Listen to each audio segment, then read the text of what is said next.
Welcome back. Well, with me right now is Supervisor Lisa Bartlett. She oversees the 5th District, and also Dan Pradale. And Dan is with Saddleback. He's primarily the Meredith Institute. He also oversees adult education. Great to have you both back. Great to be Good back. to see you. Thank you. Now, Senior Summit happened last month. Yes. And for the first time, it was over at Soka University. And, you know, this was a new venue, a little bit larger venue. How did it go? It was fantastic. Well, we've always loved having the Senior Summit in Laguna Woods, but the max capacity was 1,000. Yeah. And we just kept growing every year. And this year, we moved it to Soka University, where the capacity is 2,500 in their auditorium. We had, for our first year at Soka University, our Senior Summit, the attendance was 1,650 people. Wow. With 60 vendors. So it was a phenomenal venue for the growth that we've had in the summit over the years. Yeah, and it is a great venue. I was there for, what was that, the International Festival, because I remember I saw Sergio there. Yes. Yeah. Yes, Yeah. they have a number of great events every year. And after the Senior Summit, we had one of the professors at Soka provide a recital in their repertory. Oh, how theater. nice. So, yes, it was wonderful. Now, the theme was Back to the Future, and really Back to the Future of Aging and Dementia. And that was really the kind of, you know, I know each year there's some sort of a theme that a lot of the speakers talk about, and that's what it was this time. Yes, so Back to the Future, Aging and Dementia was our theme this year. We had 4 phenomenal speakers really focusing on keeping active. When you talk about aging in place and dementia and Alzheimer's as we get older, what can we do to kind of forego that or push that off as long as we can? And active minds and active bodies are the key to a lot of this. So keeping physically active and mentally active makes a tremendous difference. Well, I know somebody who knows all about that. He's sitting right next to you. Absolutely. And of course, Dan, the Emeritus Institute, really education in general, but the Emeritus Institute does exactly what the supervisor just said. It keeps people active in many different ways. Right. They can certainly be physically active, they can be artistically active, they can work their mind, they can do, I mean, it's incredible what's offered. Right, and that's why partnering with the supervisor is such a great opportunity, especially for the Senior Summit. It gives the community an opportunity to learn more about all of the resources available for the aging and senior community. Yeah. And as you said, the Emeritus Institute, our mission is to provide academically rigorous, mentally stimulating, socially engaging, and health improving courses for older adults. So the partnership couldn't be more natural. Yeah, and I know Lisa, Dan, Emeritus Institute in general has always been a part of the Senior Summit. Yes, they were our title sponsor, and they do a tremendous job. They have a lot of great programs, educational programs for our seniors.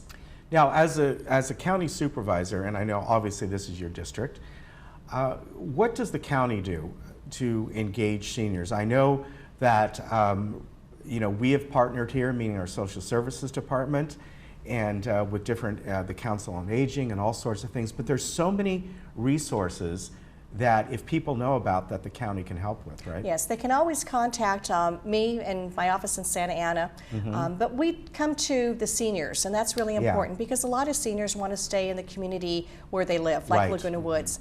So very recently we had our social services agency come out with their bus, and we set up outside of Laguna Woods City Hall for the morning to talk about and provide benefits to our seniors, get them actually enrolled in programs through the county. We actually had so many seniors that showed up that morning for the benefits enrollment that we had to call out more staff members from the county and set up more tables.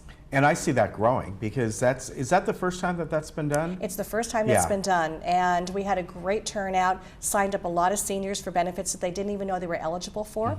We also had Second Harvest Food Bank that provided complimentary fruits and vegetables to all of the seniors. Yeah, and that was just a wonderful event and something you're going to do once a year right now at this point? At least once a year. Okay. This was so popular, and we received a lot of feedback that a lot of the seniors and their neighbors weren't able to attend. Yeah. So we'll be setting up within the next few months another benefits enrollment day. Very good. That's wonderful. So of course we'll find out about that and let people know when that is all set up.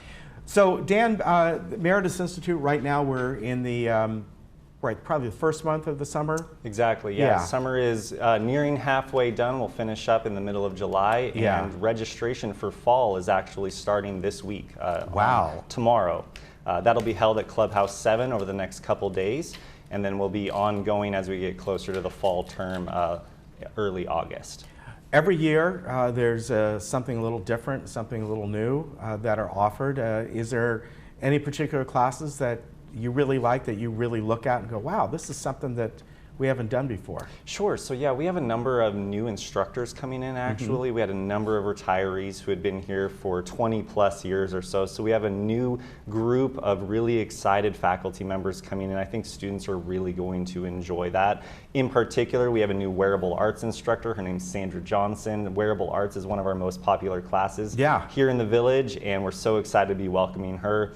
We also have a couple new history and philosophy instructors as well. So I think students will really get a good feel for the new faculty that are coming in. And I mentioned to Dan that I'm hoping to get some of those instructors back on because they're great. I learned things. I forget who the gentleman was, and he taught philosophy. And what was really interesting, we started talking. He's going, I teach a lot of times. We talk about modern philosophy, and some of the people who have been around the last few decades.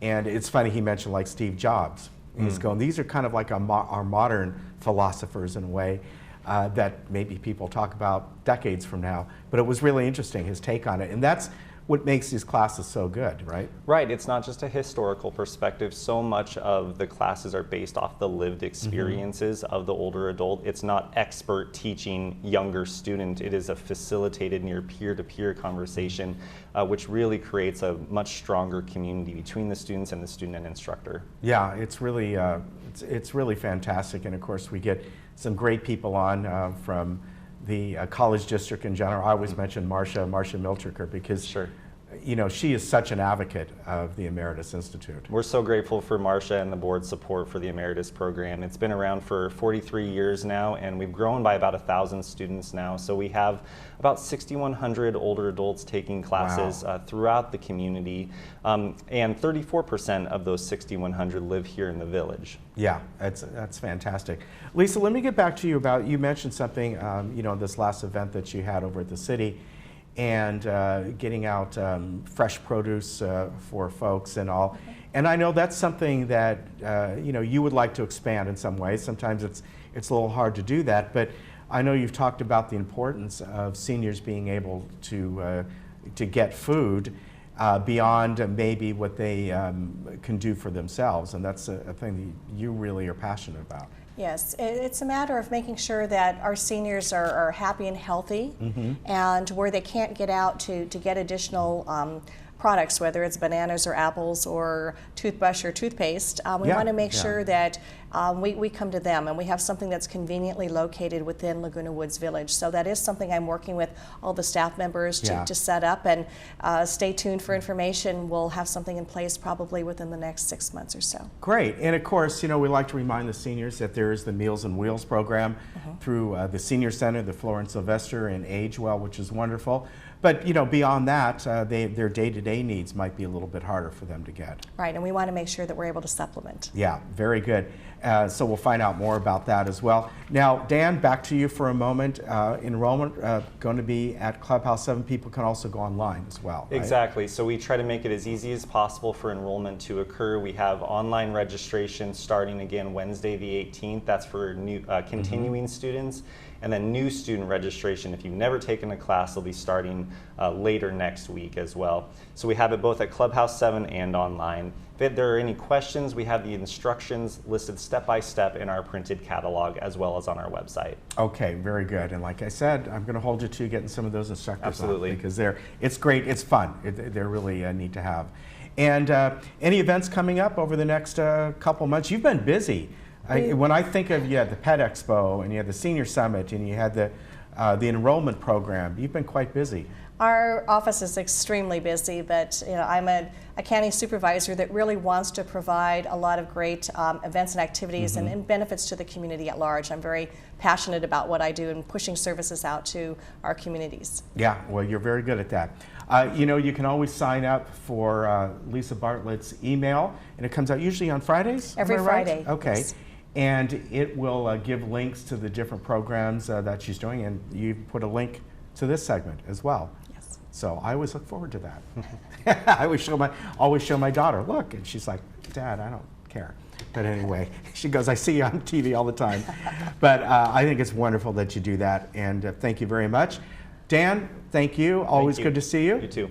Just want to talk quickly about our vote centers. Oh, that's right. I forgot about that. Yes, this Friday we have, as you know, we're finally moving into the 21st century at the county for vote centers. Our voting equipment's at the end of its useful life. Yeah. So this Friday in Laguna Woods Village, we have a vote center workshop from 10 to 12 at the 24262 Punta Alta location within Laguna Woods Village, and welcome all of the seniors to come and learn about the new vote center process, because the voting will be completely different. We'll have about 188 vote centers throughout the county, and they'll be open for a period of 10 days, and you can drop off your ballot at any one of the vote centers throughout the county. We'll have extended hours for 4 of those days. So it's going to be much more convenient for all of our voters throughout the county, but it is a completely new process, and I encourage everyone to attend one of the workshops to get information. Yeah, it is really going to be something different. We had on, is it Neil Kelly? Yes. Yes, he's been on, well, I know he was on with you, he was on with one of the club shows, and he talked about that it is something very different. It is something very different, and we'll have Neil on TV here as we get closer to the March 2020 primary. Yeah, our primary will be bumped up again. Yes. Very good. Thank you very much for both of you coming on. Good to see you, and we'll be right back.